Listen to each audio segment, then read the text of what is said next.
to chapel on this warm, suggestive of spring day. Glad you're here in chapel this morning. Thanks to Carolyn for getting us started with wonderful music, to Terry Walker, who will be offering our prayers of the people, and we'll have a good chapel service. We'll start, let's see, other announcements. Hold on 1 second. Chapel service next Monday, same place, same time. You're all welcome. I think, who's preaching? Is Colby preaching? Colby Carnes is preaching, and students are welcome to attend dinner and devotion on Sunday, February 9th, 4 to 6. We had a great spread of appetizers yesterday. I'm sad you all missed it. There was something like something, football, puppies, commercials. Congratulations to those of you who won. Apologies to those who didn't. We'll have some reconciliation happening at some point. All right, I invite you to prepare your hearts and minds for worship, and we'll join our call to worship. If you would stand and read the portions printed in bold in your bulletin. Shout out, do not hold back. Lift up your voice like a trumpet. If you offer your food to the hungry and satisfy the needs of the afflicted, then my light shall rise in the darkness, and your gloom be like the new day. If you loose the bonds of injustice, undo the thongs of the yoke, let the oppressed go free, and bring the homeless poor into your house, then your light shall break forth like the dawn, and your healing shall spring up quickly. Your ancient ruins shall be rebuilt. You shall raise up the foundations of many generations. You shall be called the repairer of the breach, the restorer of streets to live in. I invite you to join in singing hymn 401, Gather Us In.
invite you to pray with me. Holy God, you search us out through your words of wisdom in the sacred scripture. Open our hearts and minds to surprising revelations and familiar stories. Amen. Our scripture passage this morning comes from the Gospel of Matthew, chapter 5, verses 13 through 20. You are the salt of the earth. But if salt has lost its taste, how can its saltiness be restored? It's no longer good for anything, but is thrown out and trampled underfoot. You are the light of the world. A city built on a hill cannot be hid. No one, after lighting a lamp, puts it under the bushel basket, but on the lampstand, and it gives light to all in the house. In the same way, let your light shine before others, so that they may see your good works and give glory to your Father in heaven. Do not think that I have come to abolish the law or the prophets. I have come not to abolish, but to fulfill. For truly I tell you, until heaven and earth pass away, not one letter, not one stroke of a letter will pass from the law until all is accomplished. Therefore, whoever breaks one of the least of these commandments and teaches others to do the same will be called least in the kingdom of heaven. But whoever does them and teaches them will be called great in the kingdom of heaven. For I tell you, unless your righteousness exceeds that of the scribes and the Pharisees, you will never enter the kingdom of heaven. This is the word of the Lord. Thanks be to God. Salt and light, two of the most common and basic elements of human life that I don't really often give that much thought to. It wasn't until I read Chef Samin Nosrat's award-winning cookbook and watched her Netflix series, Salt, Fat, Acid, Heat, Mastering the Elements of Good Cooking, that I've developed a true appreciation for salt. Never did I know there were so many kinds of salt until I read her book a few months ago. Like Samin, I never gave much credit to salt being anything more than pepper's sidekick on the table.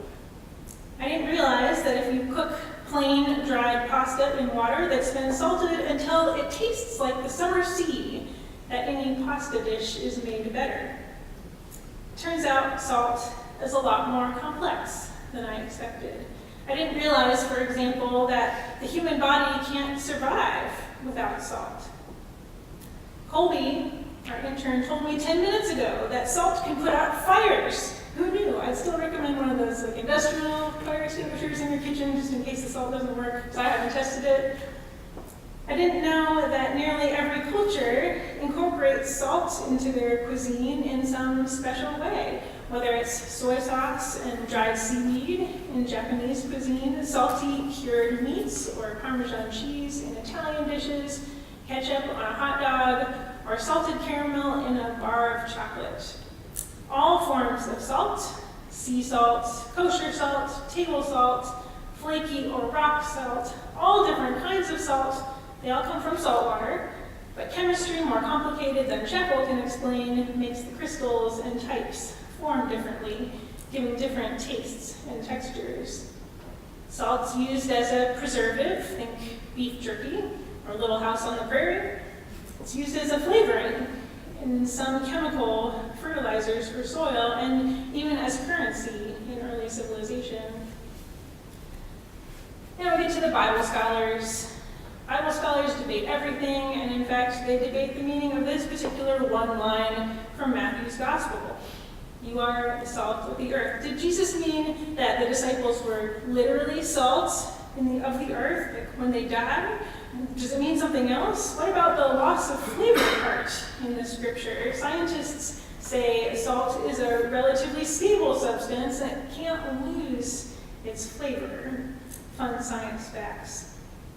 Salt can be adulterated or degraded by other substances, made less pure by the addition of something else. So if you add a bunch of flour to salt, it's less salty. To me, though, it doesn't it seem worth the debate about the nuances of Greek vocabulary, which I know is heresy to some. Salt is salt. It's important, and it does good things for the world. For Jesus to tell his followers that they are the salt of the earth is to tell them that they matter, and that the world needs them to show up as their full selves. People are flavorful. I don't mean in some sort of weird, cannibalistic sense, but you've probably heard someone described as sweet or salty. We all know that person who gets salty over the littlest thing. You might have heard someone described as a sourpuss. There's probably an emoji for that. I've always thought it's a little strange when adults approach cute babies and say things like, "I could just eat you up." We need all those flavors to form our human community.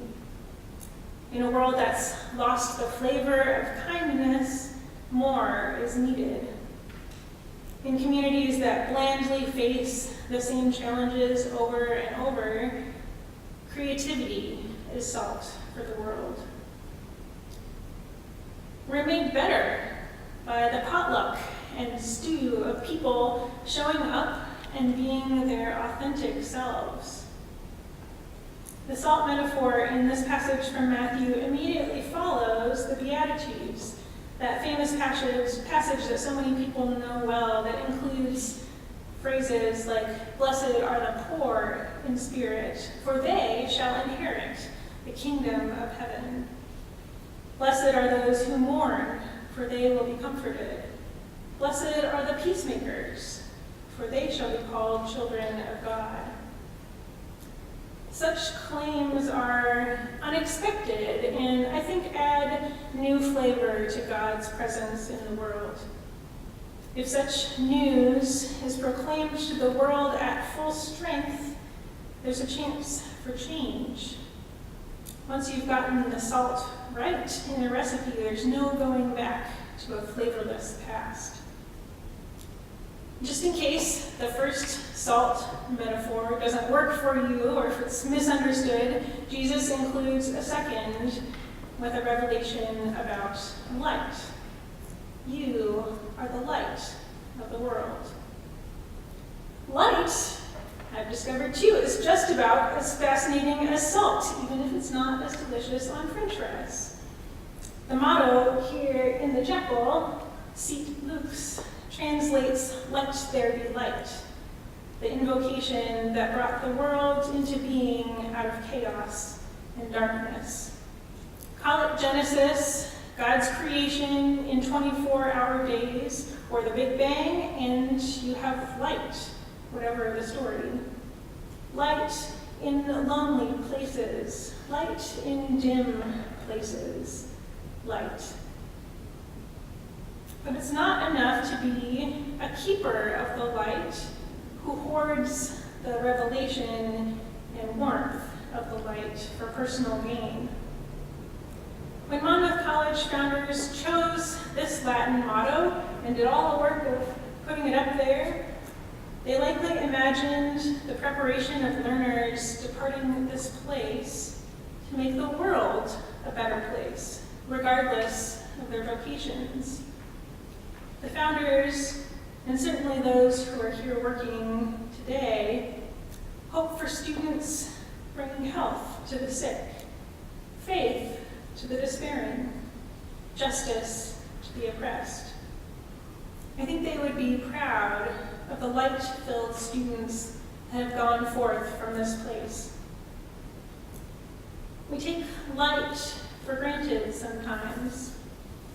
This past summer, a couple of the prominent light fixtures at the Weeks house, where my office is, mysteriously stopped working. We came in one day, kitchen light is out, the conference room light is out, so no one could really figure out what was going on. We sent emails to facilities, and they looked at it, and had way too many people wandering through, all puzzled. And nearly every resident of the Weeks house stopped by my office, because I'm next to the water cooler, to ask me if I knew that the lights weren't working. And then every couple of weeks, any word on those those lights? Are they being fixed? Everyone noticed the absence of light. Now, I was on it.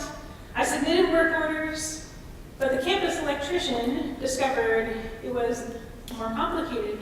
A more complicated wiring problem, and the fix has taken a long time.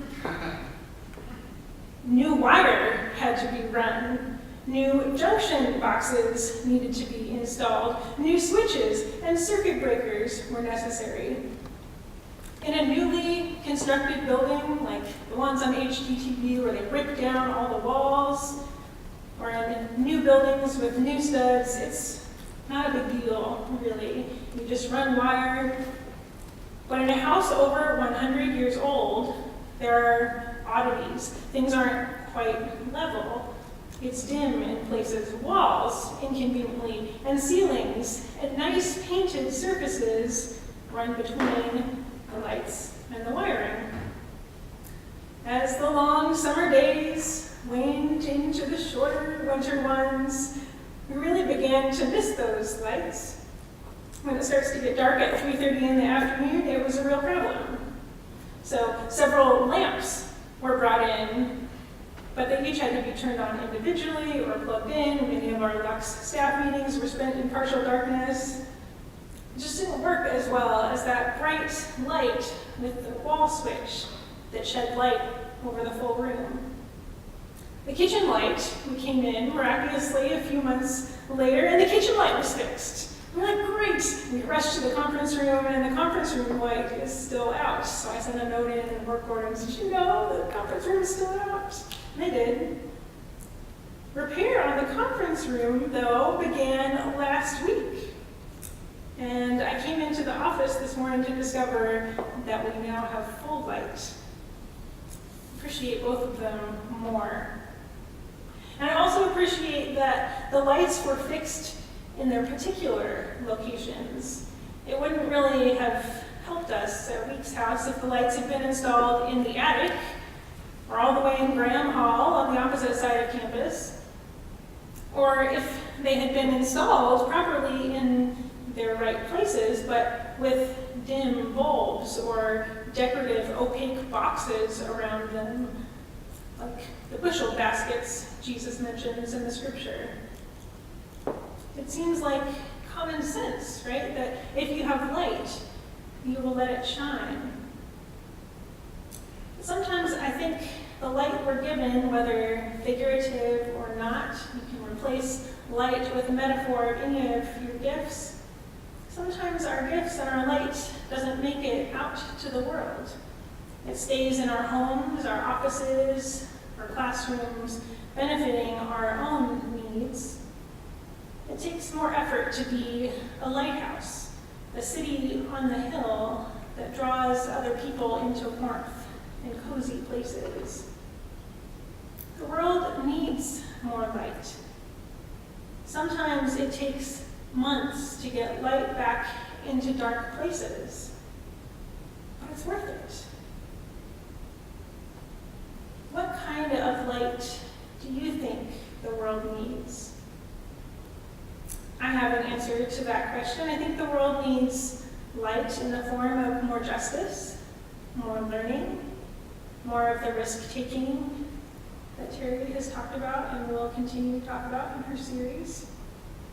The world needs all our incandescence, whether we are flaming candles with messy waxiness, old-fashioned light bulbs that you can't even buy in the store anymore, new sparkly LED lights, colorful holiday lights, whatever flavor you are, we're all needed. Let your light shine. Let there be light. You are the salt and the light of the earth. And the world depends on you. Now to God, the creator and giver of light, the one who shines in darkness, give all thanks and glory and power. Amen. I invite you to stand and come, live in the light singing hymn 749.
Creator and Sustainer, hear our prayers.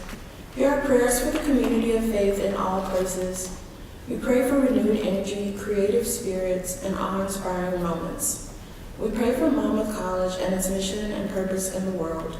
We pray for students overwhelmed by the semester and for new ideas and meaningful work. Nourish us well for the pursuits of life-giving knowledge and wisdom. We pray for the healing of the earth. We pray for those who plant, harvest, and till the earth.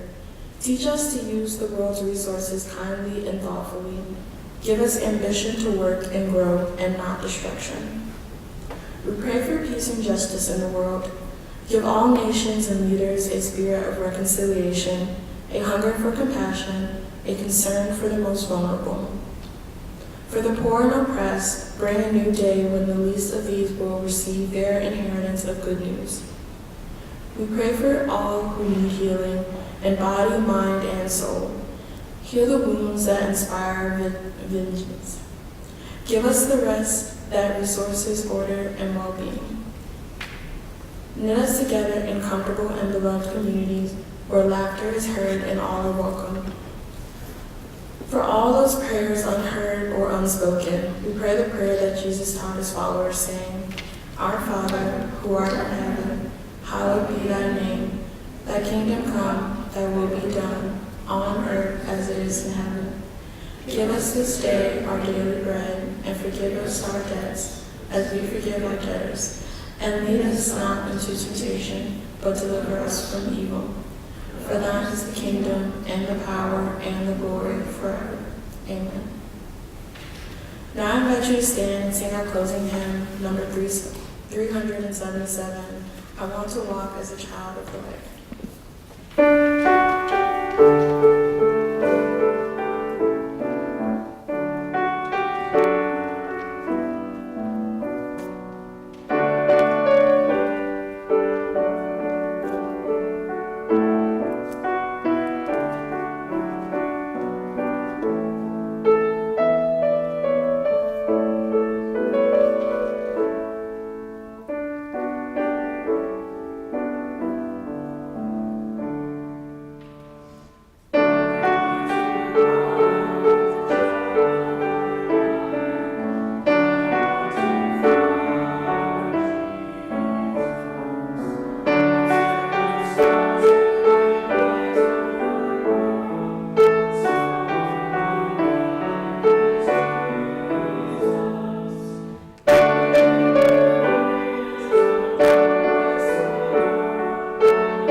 And light of the earth.